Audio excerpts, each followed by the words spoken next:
Olá, meus amigos, meus irmãos em Cristo Jesus. Desejo que a paz que procede dele possa estar com cada um de vocês. O meu nome é Fernando Nascimento e eu, dentro da equipe nacional de Alfa, desempenho a função dos relacionamentos estratégicos dentro do contexto católico para o Alfa aqui no Brasil. Nós vamos falar um pouquinho sobre o Alfa dentro da Igreja Católica, dentro do contexto católico. E eu não poderia fazer isso de outro modo que não seja colocando o tema Alfa dentro de um grande marco para nós na Igreja Católica, de um modo muito especial aqui na América Latina e Caribe, né? E que depois, com o Papa Francisco, já se tornou um moto que serve para toda a igreja no mundo inteiro. Mas aqui para nós, de modo muito especial, no ano de 2007, quando os nossos bispos se reuniram em Aparecida para a 5ª Conferência do Episcopado Latino-Americano e Caribenho, o tema que os congregou, o tema que eles colocaram como a moção da reunião, né, do 5º encontro, foi discípulos missionários de Jesus Cristo.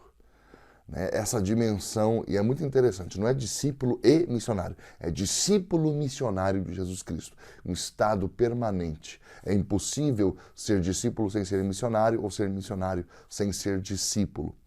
Mas esse foi um grande chamado dos nossos pastores para uma igreja em estado de missão. Esse documento é precioso, né? O documento da 5ª Conferência é muito precioso. E dentro desse marco, dentro daquele grande chamado, que depois o Papa Francisco também leva isso e apresenta para a igreja toda através da sua exortação, né? Quando ele fala sobre a alegria do Evangelho, dentro disso que nós vamos colocar o Alfa, né? O Alfa como uma ferramenta, como uma oportunidade, uma dentre tantas oportunidades, mas uma oportunidade específica, uma oportunidade que tem tocado a vida de milhares de pessoas, 169 nações especificamente, e levando essas pessoas a um encontro pessoal, íntimo e transformador com Jesus. Eu queria convidar você a assistir comigo um pequeno vídeo de introdução que vai nos dar uma ideia do que é o Alfa. Vamos lá.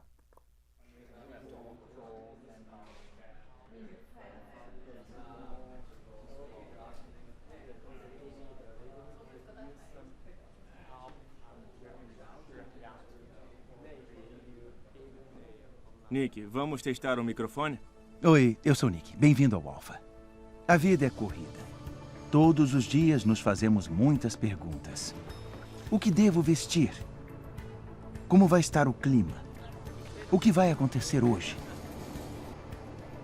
Como ter tempo para tudo? Mas há perguntas mais importantes, como por que estou aqui?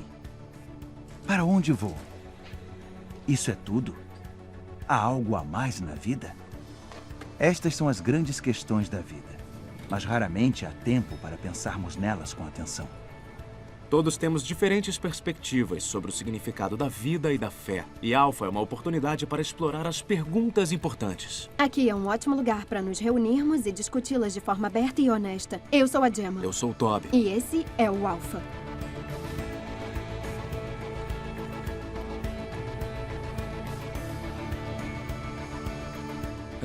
Procuro no Google. Com certeza no Google. Procuro no Wikipedia. Na internet. Eu pesquiso respostas diferentes e depois eu tento combinar todas elas para poder tirar minhas próprias conclusões. Ou com meus amigos. Eu não penso nas questões da vida. São difíceis de responder. No Google. Ou com a minha avó. Eu medito ou leio. Quando eu tenho uma questão sobre a vida, eu pergunto para minha família. Eu ainda não fiz perguntas tão importantes. Falo com a minha mãe, meu pai. Basicamente. Eu converso com os meus pais e com a minha avó. Procuro as respostas na biblioteca. Em qualquer sessão por lá, eu não confio nas pessoas ao meu redor. O segredo é fazer sozinho. Tem coisas que tem que fazer por conta própria. Se me sinto confusa, falo com ele. E ele me confunde mais ainda. Mas quando é algo um pouco mais pessoal, eu tento descobrir a resposta dentro de mim, primeiro. É interessante como o Alfa inicia a evangelização por meio de questões existenciais. Vamos para o slide. Qual é a origem do Alfa, né? Na década de 70, uma paróquia anglicana chamada Holy Trinity, no bairro Brompton, em Londres, estava vivendo dias de grande avivamento, com pregações, cantos, que estavam tocando, haviam tocado profundamente a vida daquela paróquia, e pessoas começaram a chegar, né, oriundas daquelas pregações. Um dos pregadores que passou por lá foi John Wimber, esse homem que você está vendo aqui no slide, ao lado de Nick Gamble. Um dos pregadores que passou por lá e foi instrumento desse avivamento que essa paróquia viveu, né? Depois dessa experiência, eles tiveram essa inquietude. As pessoas estão chegando aqui na nossa paróquia e nós precisamos acolhê-las. Mais do que acolhê-las, nós precisamos criar um ambiente para que sejam lançados nelas os fundamentos da fé. Então eles começaram a acolher essas pessoas e convidar essas pessoas para momentos, reuniões em pequenos grupos, em flats que haviam aí perto da paróquia, de membros da própria paróquia.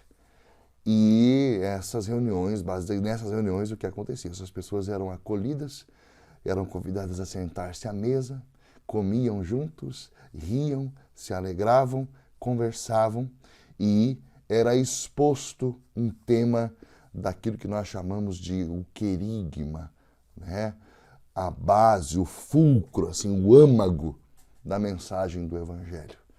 Então, essas reuniões começaram primeiro, né, com o Alfa, recebeu esse nome justamente por ser o princípio, né, o fundamento e o princípio, Alfa, e começou com uma reunião de 4 encontros. Depois ele foi aumentando, né? Depois que colocaram um retiro no meio da experiência Alfa, e ele foi tomando o formato que ele tem hoje, né? Que pode-se chegar de 9 até 12 semanas, com um fim de semana ou um dia de encontro exatamente no meio da experiência Alfa. Mas basicamente continuamos fazendo a mesma coisa. Nós reunimos pessoas num ambiente amistoso e informal para comer juntos, para ter uma exposição querigmática, existencial da fé, e conversar a respeito daquilo que é exposto ali. O que você acha disso? Como é que o que ressoa no seu coração enquanto você ouve essa exposição? Antigamente, as pessoas faziam a exposição por meio do auxílio de apostilas e afins, e hoje nós temos vídeos, são séries que nós apresentamos nas nossas reuniões, colocamos a TV, assistimos e conversamos a partir dos vídeos, né? Vídeos de uma qualidade assim cinematográfica como esse que você acabou de assistir. O Alfa nasceu numa paróquia, por isso nós somos particularmente apaixonados por paróquias, né? Nós somos apaixonados pela pequena comunidade, e todos os formatos, tudo aquilo que o Espírito Santo tem dado à igreja enquanto formato possível de vida fraterna, o nosso coração se inclina, enquanto Alfa, para essa realidade. Vamos para mais um slide. A igreja, né? O Alfa na Igreja Católica.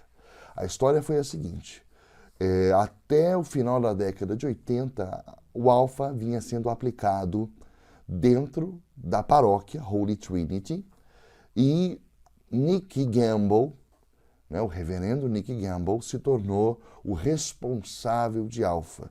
E com o Nick, com a experiência que ele teve, né, de um modo muito especial, um marco foi quando o Nick teve também a sua experiência em Toronto, né, aquela experiência que ficou conhecida como Bênção de Toronto. De um modo muito especial, a partir dali, ficou claro para o Nick que Alpha era um dom para todo o corpo de Cristo. E começaram-se a promover grandes conferências nacionais e internacionais. E o Alpha começou a se espalhar pelo mundo. Em 1996, o arcebispo de Westminster, que é a arquidiocese católica onde Londres está, abriu as portas da catedral e o Alpha começou, abriu sua primeira edição na Catedral de Westminster. Um casal francês participou dessa primeira edição de Alpha dentro da catedral e levou a experiência para uma paróquia francesa, uma paróquia de língua francesa, ainda em Londres, e foi uma experiência maravilhosa. Depois disso, esse mesmo casal levou o Alpha para a França e, em questão de pouco tempo, mais de 70% das paróquias francesas fizeram a experiência de Alpha, começaram a trabalhar com Alpha. O episcopado francês reconheceu e apresentou o Alpha como ferramenta de iniciação cristã, né? E isso é um grande marco para nós, enquanto Alpha no contexto católico. Depois a Itália, né?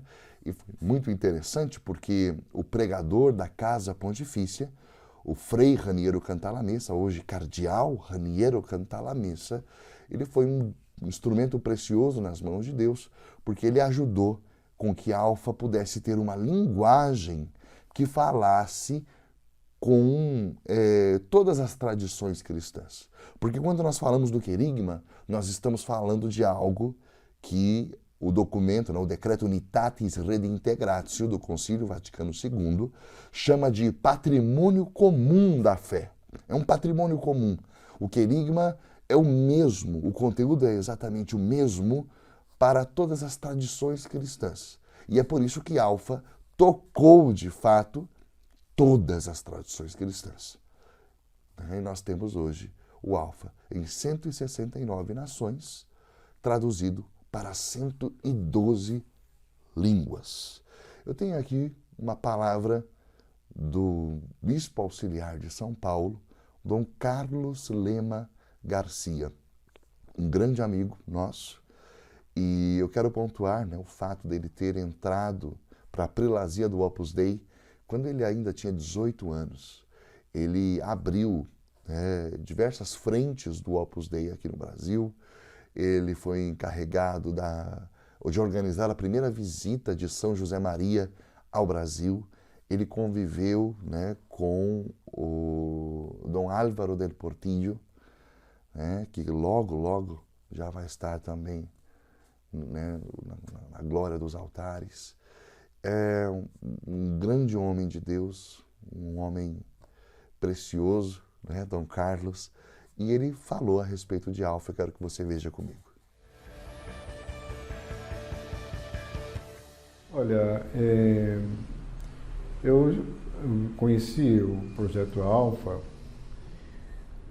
logo que eu fui nomeado bispo auxiliar aqui em São Paulo. Os representantes pediram uma audiência e vieram me explicar o trabalho, Eu achei interessante pela abordagem, uma abordagem moderna, Porque hoje em dia as pessoas têm muita resistência a ficar lendo. Você dá um livro, a pessoa custa de ler. As pessoas não têm muita paciência em ficar abrindo palestras e mais palestras. Eu achei interessante a abordagem do Alpha. Eles me mostraram um vídeo bem resumido, que era o seguinte: se você só tivesse 24 horas de vida, o que você faria, Se hoje te dissesse, você só tem 24 horas de vida, o que você faria? Eu achei muito interessante, porque são questões vitais e que levam as pessoas a pensar, Levam as pessoas a se questionar. Então, hoje em dia, tudo vai muito pela imagem visual. Agora, o quero comentar com vocês justamente um trechinho desse vídeo que traz a pergunta que Dom Carlos acaba de levantar. Vamos ver juntos. A expectativa de vida no mundo desenvolvido é de 80 anos. Mas o que vamos fazer em 80 anos na Terra? Qual é o sentido deste tempo todo? Ou mais importante, existe algum sentido? Alpha fará as perguntas mais importantes. Mas pode ser meio estranho falar de algo como a vida. Simplesmente a vivemos. A cada dia despertamos, nos vestimos, tomamos café da manhã. Talvez cereais, né? Vamos à escola, à aula. Talvez façamos deveres, talvez conversemos com amigos. Vamos pra casa, voltaremos pra cama e faremos tudo de novo no dia seguinte. É assim que acontece.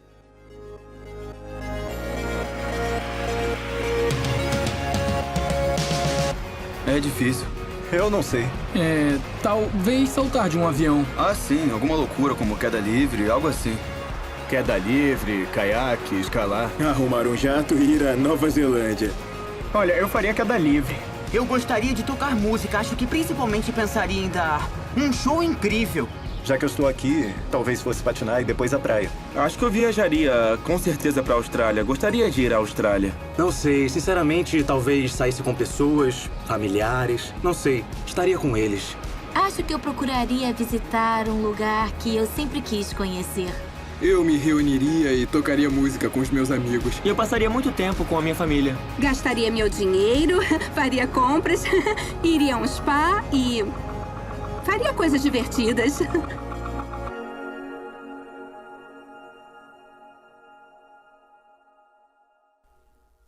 Vamos ver mais um vídeo nessa mesma pegada. Se você viver 70 anos, é assim que você vai passar sua vida. Vai passar 20 anos e 3 meses dormindo. 10 anos e 5 meses vendo televisão. 7 anos e 6 meses comendo e bebendo. 5 anos e 9 meses em alguma forma de transporte. 18 meses aguardando em filas e 6 meses em sinais. É alarmante que muitos passarão mais tempo em sinais do que falando de coisas importantes como a fé e a vida. Vamos dar um tempo para fazer as perguntas mais importantes e explorar a vida e a palavra de Jesus. Você tem aproximadamente 570 mil horas de vida. Queremos convidá-lo a passar menos de 24 horas aqui no Alpha.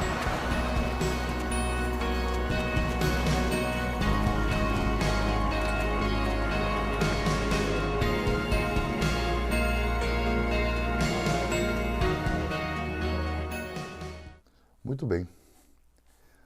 Trecho da Sagrada Escritura diz assim, Efésios, no capítulo 4, a partir do versículo 11, diz assim: a uns ele constituiu apóstolos, a outros profetas, a outros evangelistas, pastores, doutores, para o aperfeiçoamento dos cristãos, para o desempenho da tarefa que visa a construção do corpo de Cristo, até que todos tenhamos chegado à unidade da fé e do conhecimento do Filho de Deus, até atingirmos o estado de homem feito à estatura da maturidade de Cristo.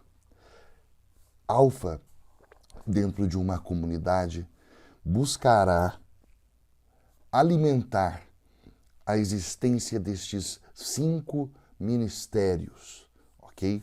Sempre que nós falarmos de ministérios dentro do contexto católico, nós temos que entender que os dons, eles têm 2 vieses, assim. O viés hierárquico e o viés carismático, ok? Então, os ministérios hierárquicos, os dons de governo, nós poderíamos dizer, na comunidade, são apóstolo, mas nós vamos ver que também existe o apóstolo no viés carismático. Então, apóstolo, o bispo, o presbítero, o diácono. São os ministérios provenientes de dons hierárquicos. E nós temos os ministérios provenientes de dons carismáticos, né? Aqui a Escritura já nos falou do profeta, do evangelista, do pastor, do doutor. E também existe um ministério de apóstolo do viés carismático. O apóstolo hierárquico são os 12 apóstolos do Cordeiro, né? Os 12, ok? Mas, num viés carismático, dentro de uma comunidade cristã, O apóstolo é aquele a quem Deus deu visão estratégica para o crescimento. É aquele irmão, aquela irmã que dentro da comunidade sempre está olhando para fora e sempre está pensando em meios de fazer a comunidade crescer para que a evangelização cresça, para que mais pessoas recebam salvação. Portanto, o apóstolo pensa em crescimento estratégico, ok? O profeta, dentro lá, né, na igreja primitiva, o profeta era um pregador itinerante que ia passando pelas igrejas e após a liturgia ele vinha à frente e trazia uma palavra inspirada de exortação ou de consolação, tanto para a assembleia quanto para o bispo ou para alguns dos presbíteros e assim por diante. Além da palavra inspirada, que também existe pela graça de Deus, sempre esteve presente na vida da igreja e é presente na vida da igreja hoje, o profeta também é aquele que na comunidade está sempre em busca do sobrenatural e se incomoda quando na comunidade a gente vai perdendo a temperatura do sobrenatural. Ou seja, se não tem vigília, se não tem orações, se não há um fluir dos carismas, se as pessoas não estão sendo curadas, se as pessoas não estão se convertendo, o profeta, ele fica inquieto e ele vai inquietando a comunidade santamente, porque ele é profeta. Estão entendendo? Então, é necessário que numa comunidade cristã, aonde se constrói o corpo de Cristo, se busca a unidade da fé e do conhecimento de Cristo, até que todos cheguem à estatura de varão perfeito, como diz o apóstolo Paulo. Essa comunidade, para fazer isso, ela precisa do ministério do apóstolo, ela precisa do ministério do profeta, ela precisa do ministério do evangelista. Quem é o evangelista na comunidade? É aquele irmão e irmã para quem Deus deu um dom peculiar de amor para com os perdidos, para com os afastados. E o evangelista, ele tem um mel, né, que o ajuda a chegar nos perdidos. Entra em ambientes, busca pessoas, ele tem essa grande capacidade de buscar os perdidos. Ok? E é bonito, olha como é interessante. O profeta, né, esses ministérios, eles precisam um do outro. Eu não posso ter uma comunidade só de profetas, ou uma comunidade só de evangelistas, ou uma comunidade só de apóstolos. É necessário que esses 5 ministérios estejam presentes numa comunidade cristã. E veja como um tempera o outro. O profeta, sem a presença do evangelista, ele corre o risco de se tornar um fariseu, sem misericórdia, né? Então, ele odeia aquilo que é mundano, portanto, ele rejeita pagãos, portanto, ele rejeita tudo aquilo que possa vir com esses pagãos e ele corre o risco de se tornar um verdadeiro fariseu. Já o evangelista, sem o profeta, ele corre o risco de se tornar um grande relativista, que, em nome do amor, vai acolhendo tudo para dentro da comunidade sem crivo nenhum. Então é necessário que esses ministérios possam peneirar um ao outro. E a gente vai, nesse peneirar, nessa harmonização, nós vamos crescendo na estatura de varão perfeito até chegarmos, né, na estatura de Cristo. Que lindo isso! O pastor, quem é o pastor na comunidade cristã?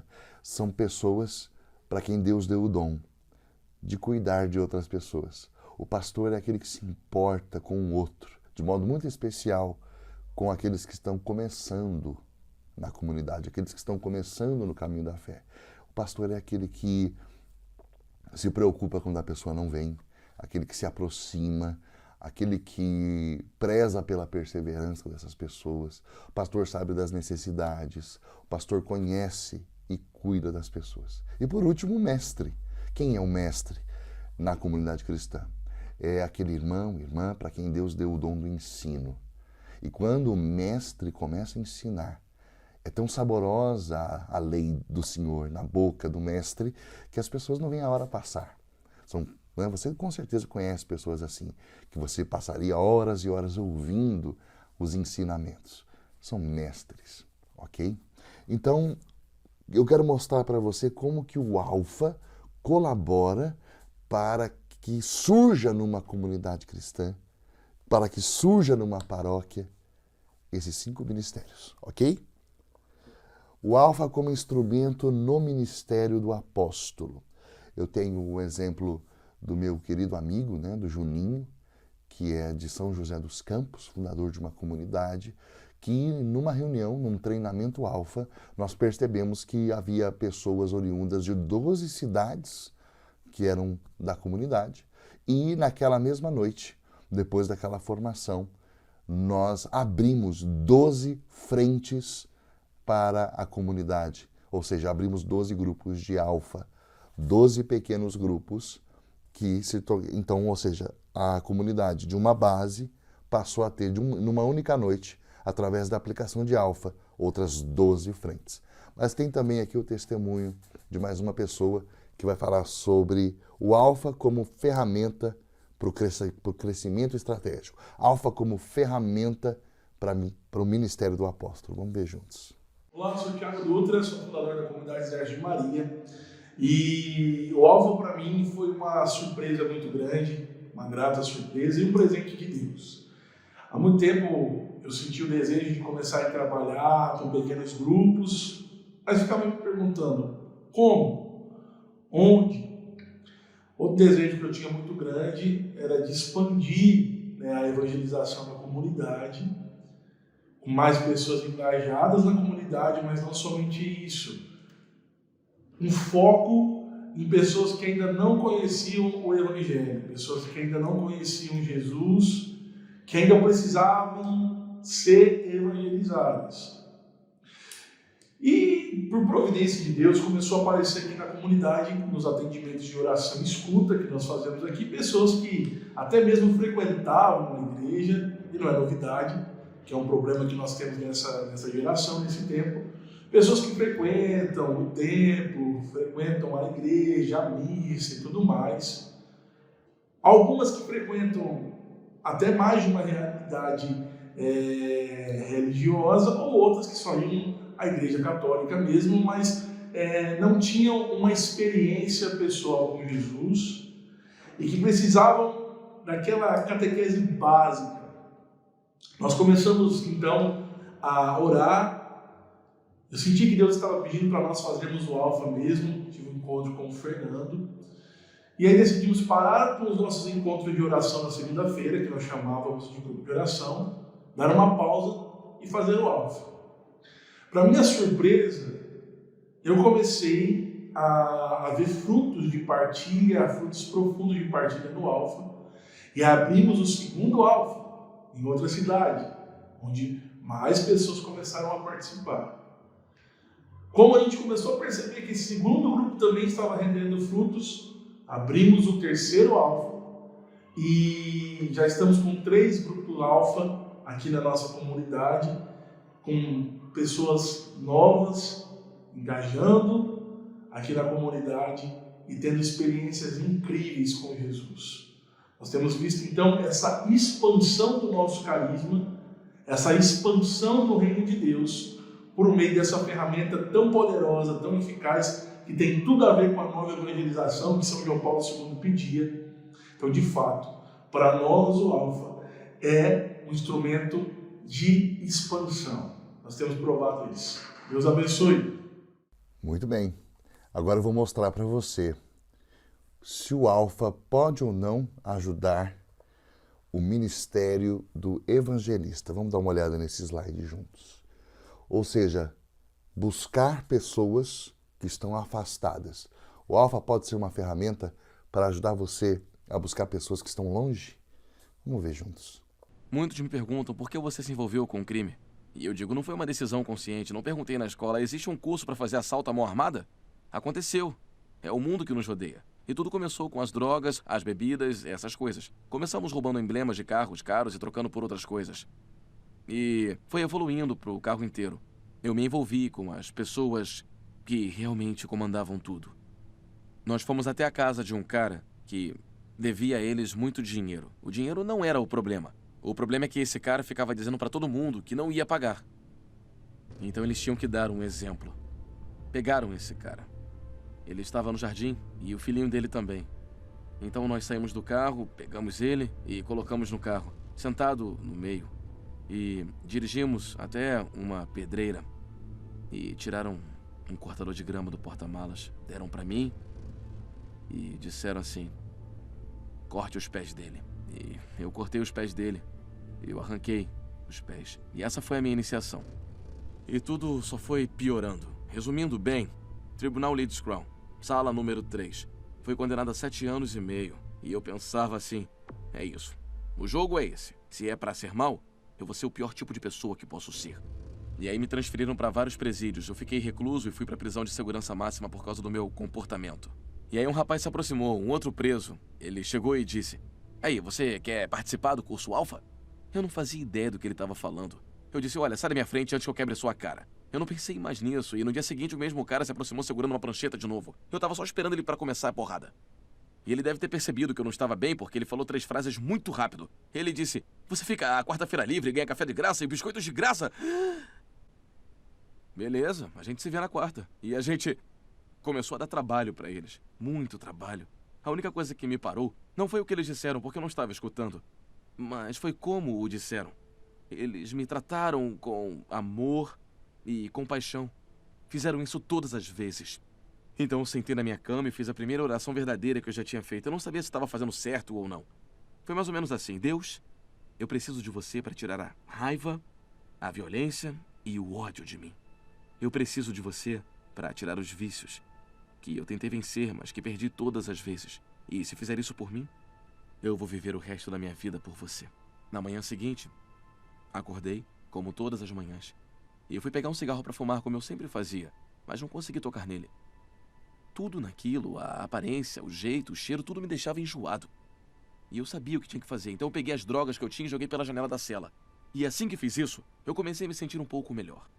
Comecei a me acalmar um pouco, mas eu ainda estava pirando. Então disse pra mim mesmo: Darryl, calma. Vá tomar banho, vá fazer a barba. E quando comecei a tomar banho, eu olhei no espelho e fiquei paralisado, porque não reconheci meu próprio reflexo. Pensei: esse cara tá sorrindo. Não só sorrindo, ele tá radiante. E percebi que eu não estava só diferente, eu me sentia diferente. Tudo tinha mudado. Era como se tivessem retirado a parte de cima da minha cabeça e derramado água gelada dentro. Tudo tinha sido lavado. Então o capelão se aproximou e eu contei tudo pra ele. E ele disse: o homem que foi pra cama ontem à noite não é o mesmo que tá aqui hoje de manhã. Você é uma nova criatura. E foi isso. Eu disse: não mais. Não mais brigas, não mais drogas, nem nada disso. Se me deve alguma coisa, esqueça. Se tem alguma coisa minha, fique com ela. Eu não quero, já deu pra mim, acabou. Jesus me salvou. E quando chegou a hora de eu sair da prisão, eu sabia que serviria a Deus em tempo integral. O reverendo Mark Finch, um magistrado, disse: gostaria de vir a Runcorn, perto de Liverpool. Temos uma igreja nova, estamos começando lá e temos problemas com jovens envolvidos com gangues e drogas. Você viria? E foi o lugar certo para mim. Ele me pegou em frente ao presídio no dia da minha libertação e me levou para a casa dele. Não para uma casa, a casa dele. E a filha mais velha dele é a Rebecca, que hoje é minha esposa e mãe dos meus 2 filhos incríveis, Benjamin e Lydia Grace. Minha vida não poderia ser tão diferente quanto ela é agora. Muito obrigado.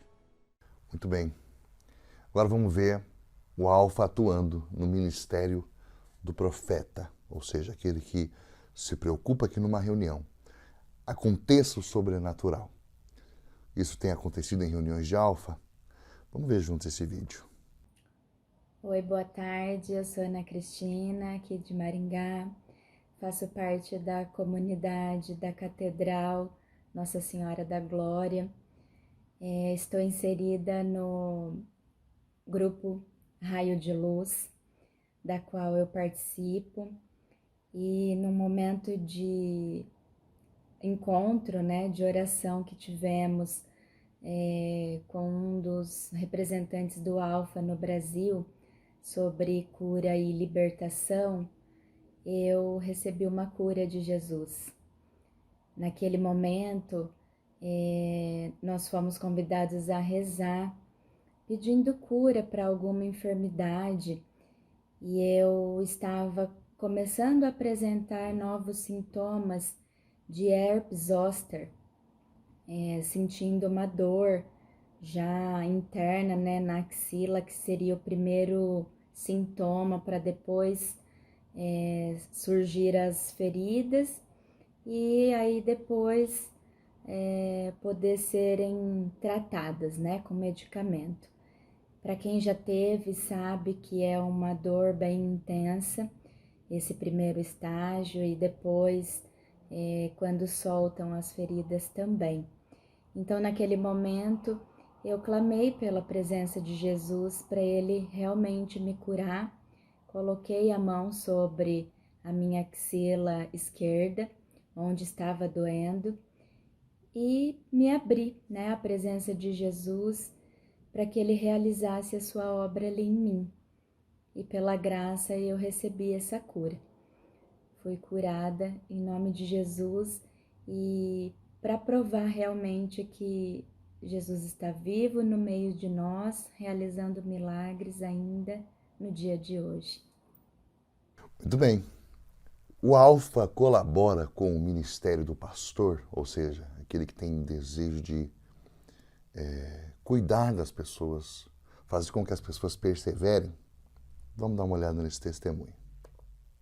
Todos os anos a gente realiza o nosso encontro de jovens na paróquia e, após o encontro de jovens, um dos desafios que nós sempre tivemos foi um meio de que esses jovens pudessem perseverar, que não fosse apenas uma experiência de um final de semana, mas que eles continuassem conosco e tivessem, sobretudo, um crescimento na sua vida com Deus.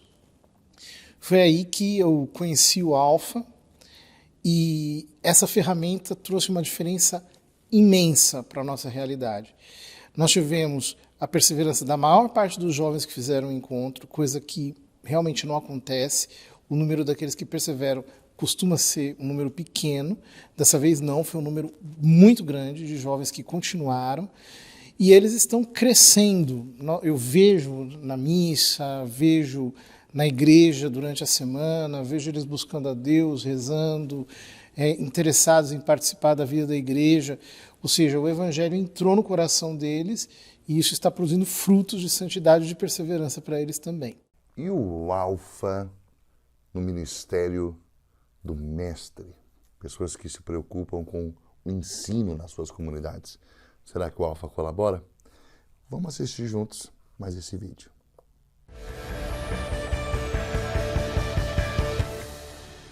Na minha paróquia, nós começamos o Alfa, a princípio, com catequistas.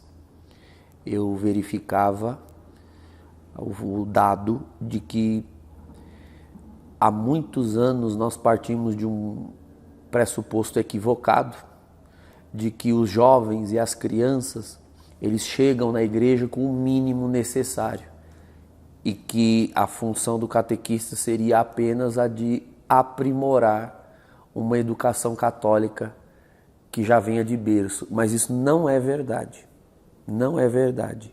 Os jovens, principalmente, eles chegam na igreja sem o mínimo necessário. Então, não adianta você dar, por exemplo, um ensinamento sobre Trindade se ele sequer conhece o amor do Pai. Não adianta você falar sobre Eucaristia se ele sequer conhece Jesus Cristo. Os rudimentos mais fundamentais da fé faltam. Além disso, porque eles já vêm carregados de influências do mundo, e quando eu digo mundo eu me refiro à escola, à universidade, a colegas do bairro, ambiente de trabalho.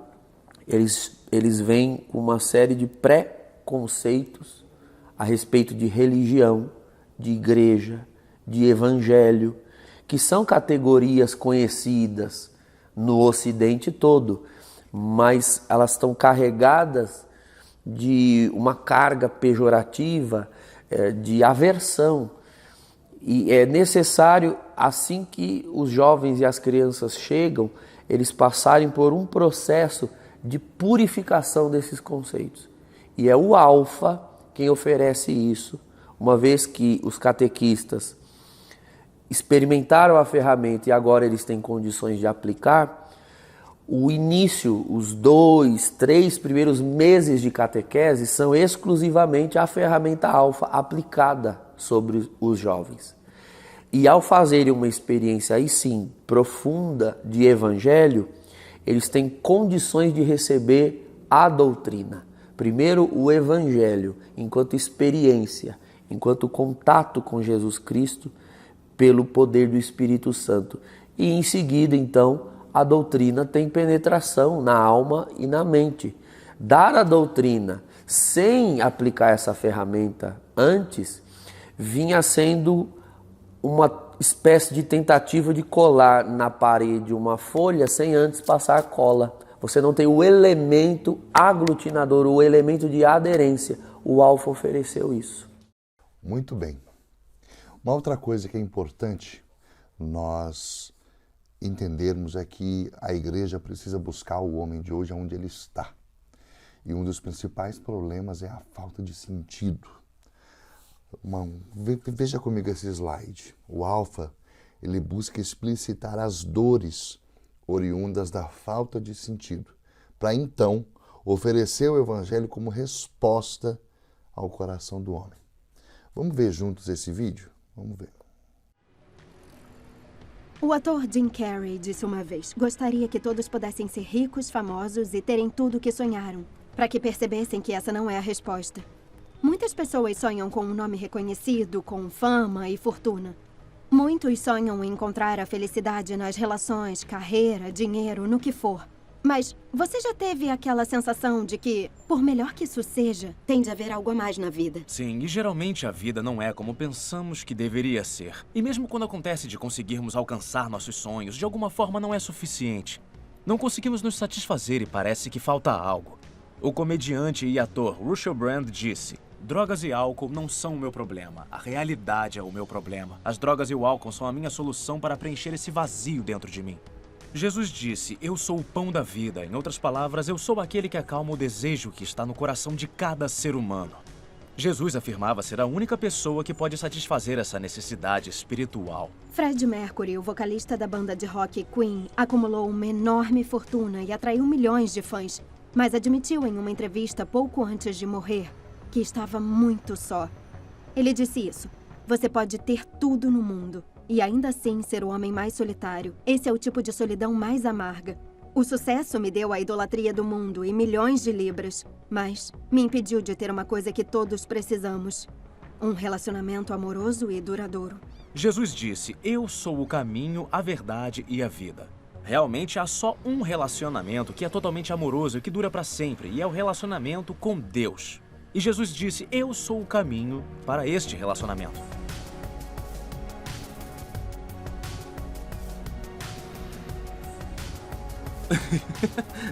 Talvez dinheiro. O que me faz feliz, música. Música, sorvete e queijo. Dormir. Dormir me faz feliz. Ir à academia, ver meus amigos, sair à noite, jogar futebol. Cães. Álcool. Mulheres. Basicamente. A ideia da vida por si só me faz feliz. Roupas. Mulheres. Se há algo a mais na vida? É uma pergunta muito boa. Eu não sei, eu não posso dizer. Acho que estamos aqui para aprender algumas coisas. Nada além disso. Eu tô tentando descobrir, para ser sincera. Não. É viver o momento. Com certeza, eu acredito que a vida é muito mais do que isso. Não faço ideia. Foi mal. Nós somos convidados pela Sagrada Escritura a dar as razões da nossa fé. Né? A carta de Pedro, capítulo 3, versículo 15, diz que nós deveríamos dar as razões da nossa fé a todo aquele que nos pedir. Alfa foi pensado para ambientes hostis ao Evangelho, que erroneamente opõem fé e razão. Um dos tantos testemunhos mostrados na série Alfa é do Dr. Francis Collins, que foi aquele que desenvolveu o projeto Genoma Humano, talvez a iniciativa científica mais assim preponderante do nosso tempo, da nossa época. Vamos dar uma olhada nesse vídeo juntos. Um ex-professor de história da Universidade de Oxford descreveu a ressurreição como o fato melhor atestado na história. Até então eu não sabia que muitos dos pioneiros da ciência moderna eram cristãos. Descartes, Newton, Kepler, Galileu, Locke, Copérnico, Faraday, Kelvin, Pasteur.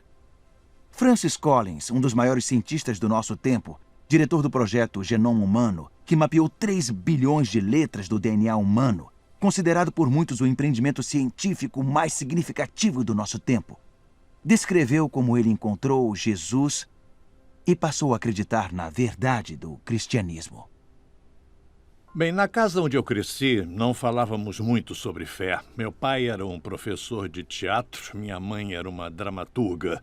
Quando eu fui para a faculdade e começaram as discussões sobre a religião no dormitório tarde da noite, eu não tinha nenhum motivo em particular para dar valor a algum sistema de fé. Nunca foi algo com o qual eu estivesse familiarizado. E achava que qualquer sentimento religioso de qualquer pessoa deveria estar baseado em alguma experiência emocional. E eu não confiava nisso, ou em algo baseado em adoctrinamento na infância, coisa que eu me sentia afortunado de não ter tido. Eu adorava a experiência de aprender sobre o corpo humano e todos os seus componentes, e adorava especialmente investigar a genética.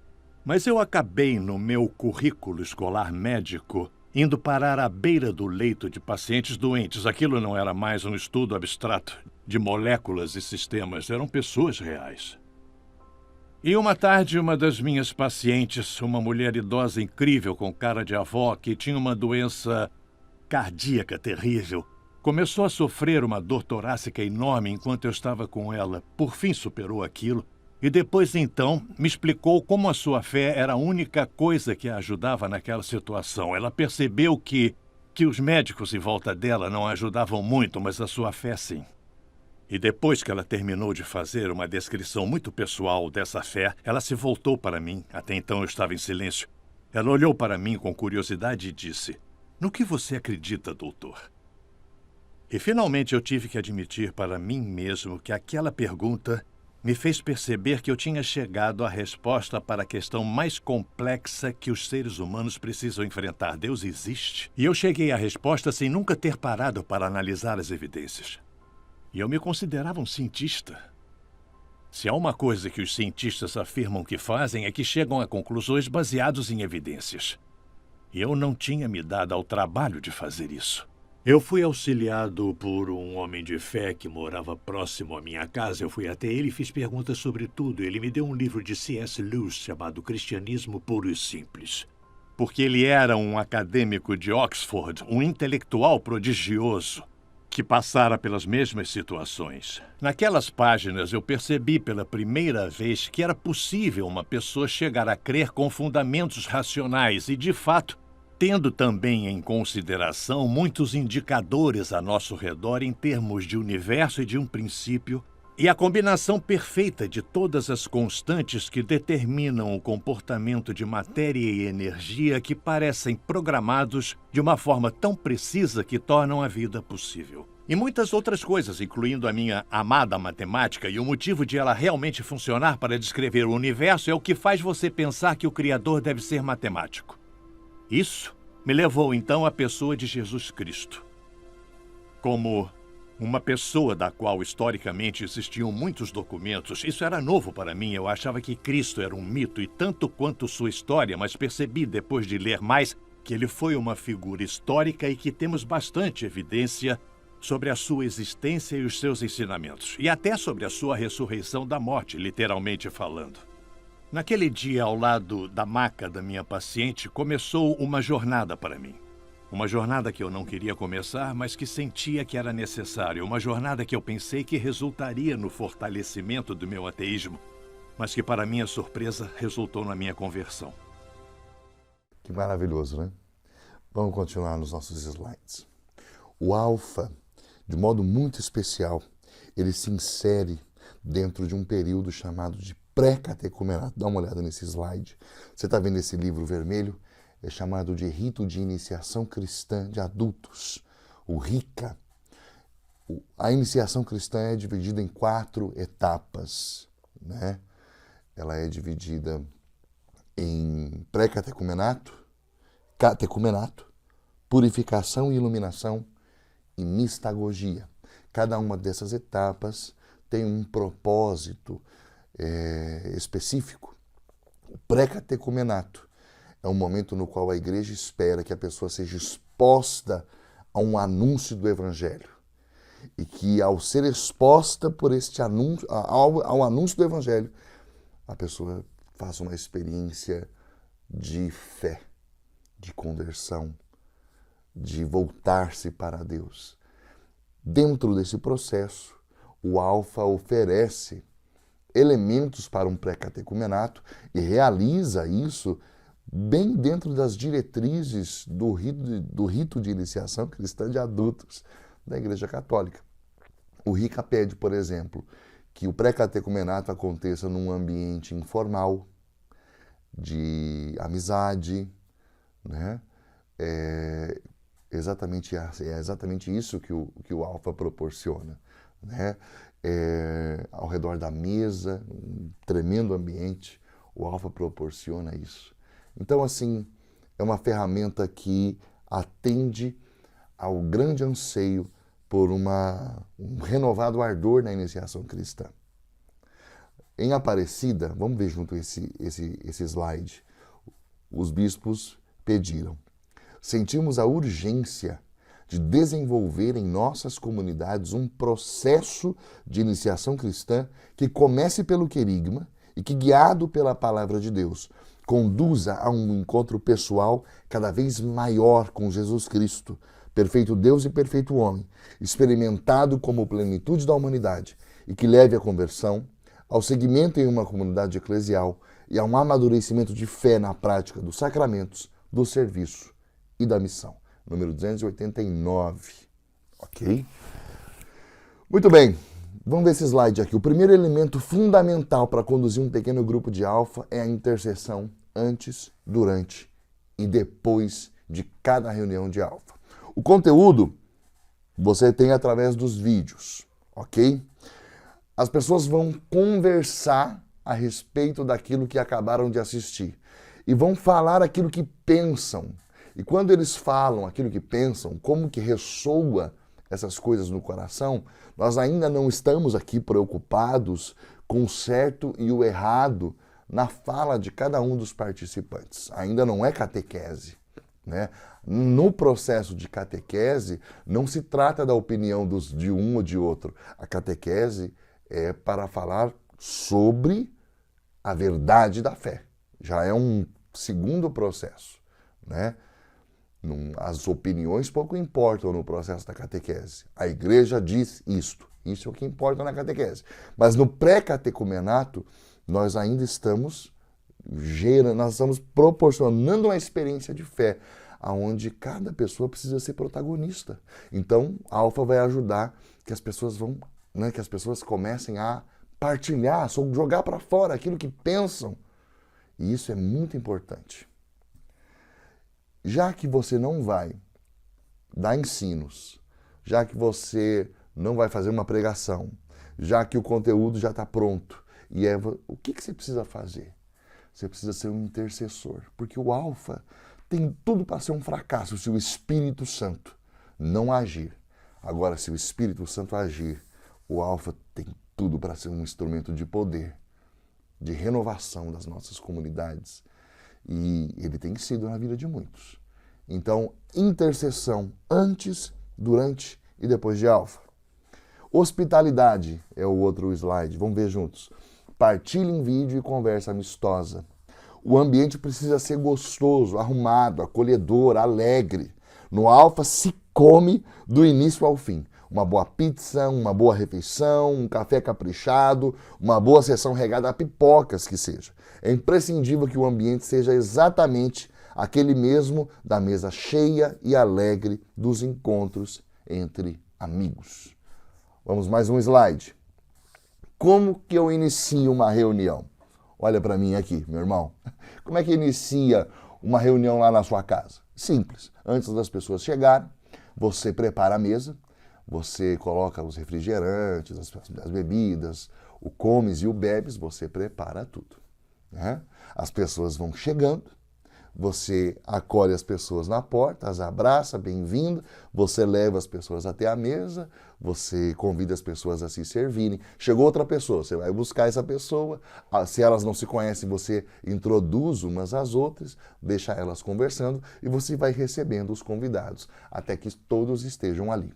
Um adendo no fato, né, natural de reunir pessoas na sua casa é que antes de você receber alguém, você preparou a mesa, mas como se trata de uma reunião onde o Espírito Santo precisa estar presente, você intercede, você ora pelas pessoas, você clama a Deus pelas pessoas que vão estar na reunião. Isso é muito importante. Então, as pessoas chegaram, você acolheu todos estão comendo, você já deu um tempinho para eles comerem e conversarem, pode dar de 10, 15 a 20 minutos para isso. Aí, todo mundo já está lá, você vai à frente e diz, pessoal, muito bem-vindos, que alegria ter vocês aqui, vamos começar a nossa reunião. Você traça o sinal da cruz, faz uma breve oração, uma oração coloquial, sem exaltação de voz, sem nada muito, né, elaborado, algo simples, coloquial, e convida as pessoas a se sentarem, elas podem continuar comendo, e você dá o play no vídeo e começa o vídeo. Qual material você vai usar? Nós temos 3 tipos de material. Nós temos o Alpha Série Adultos, que eu confesso, Fernando Nascimento, eu confesso, é o meu predileto, porque ele é de uma maturidade muito grande, né? Ele é mais discursivo, eu acho que ele é mais profundo, e por isso eu tenho um grande carinho pelo Alpha Série Adultos, né? Depois nós temos o Alpha Série Jovens 2013. O que é interessante no Alpha Série Jovens, né? Ele oferece pausas com perguntas. Então vamos lá, num vídeo de 20 minutos ele vai te dar 3 pausas com perguntas. Quando aparecer lá para pausar, você pausa e introduz a conversa. As pessoas vão bater papo a partir da pergunta que foi proposta, ok? Isso é o que normalmente acontece, é o que acontece numa reunião de jovens usando o material Série Jovens 2013. E nós temos a Série Jovem 2019, também cuja diferença com relação a 2013 é que há um momento, logo que se apresenta a pergunta para o grupo conversar, que eles vão a pessoas aleatórias na rua e fazem a mesma pergunta que você vai, né, responder lá no grupo, sobre a qual você vai conversar no seu grupo. E essas perguntas foram feitas com gente aqui no Brasil, nos calçadões das nossas cidades. Muito bem, como organizar os grupos de bate-papo? Olha, um número ideal assim, de alfa é 12 pessoas, né? Um grupo de 12 pessoas é um grupo relativamente, assim, ele não é nem pequeno nem grande, é um grupo perfeito. Todo mundo vai poder falar, todo mundo vai poder ouvir, a conversa vai fluir muito bem. O mínimo para ter um grupo de alfa é no mínimo 6 pessoas. 12 é o número ideal, mas vamos dizer que você tem 50 pessoas, ok? Para fazer o mesmo alfa. Então você vai estar num salão grande. Você pode fazer o quê? Você separa 50 pessoas em 5 grupos de 10. Essas pessoas vão ficar em rodas ou em mesas, ou como você quiser, e assistem o mesmo conteúdo juntos, mas na hora da conversa, cada um vai ter a conversa dentro do seu pequeno grupinho, ok? Então, basicamente é assim que se organiza. A conversa, se você está usando o série Adultos, você vai assistir os 20 minutos e depois o anfitrião vai propor a conversa, né? Vai propor ali alguns questionamentos a partir daquilo que assistiram e a conversa vai fluir. Se você está usando série Jovens, é só você ir pausando e propondo as perguntas que foram apresentadas na tela. A conversa você provoca através das perguntas, né? E aí, olha esse slide comigo, não se esqueça. O alfa é um anúncio querigmático e não uma catequese. Como concluir a reunião? O último, né? O slide aqui está propondo. Do mesmo jeito que você começou, com simplicidade. Terminou de assistir, terminou a conversa, você faz uma oração, né? E depois dessa oração você agradece as pessoas. Pode-se cantar, né? Louvor, e você conclui e agradece e despede as pessoas. Vamos lá, os temas. Os temas são esses aqui do slide que você está vendo, sendo que 7, 8, 9 e o 10 também fazem parte do retiro, do fim de semana alfa, ok? Então você vai ver que esses temas são basicamente o anúncio querigmático. Vamos adiante. Algo para fazer após o quinto encontro. O quinto encontro é sobre oração, ok? Então, a partir do quinto encontro até o final, eu quero propor a você o seguinte: sempre, em algum momento da reunião, pergunte como as pessoas estão. Pergunte se tem alguém enfermo. Pergunte se tem alguém ali que não está bem. Ou a pessoa talvez esteja bem, mas tem alguém na casa dela que não esteja bem. Quero te propor o seguinte: impõe as mãos e peça a Jesus. Nós temos visto coisas maravilhosas acontecerem em reuniões de alfa. Nós acreditamos que Deus cura hoje. Aliás, esse é um dos temas das nossas reuniões de alfa. E muita coisa bonita tem acontecido, né?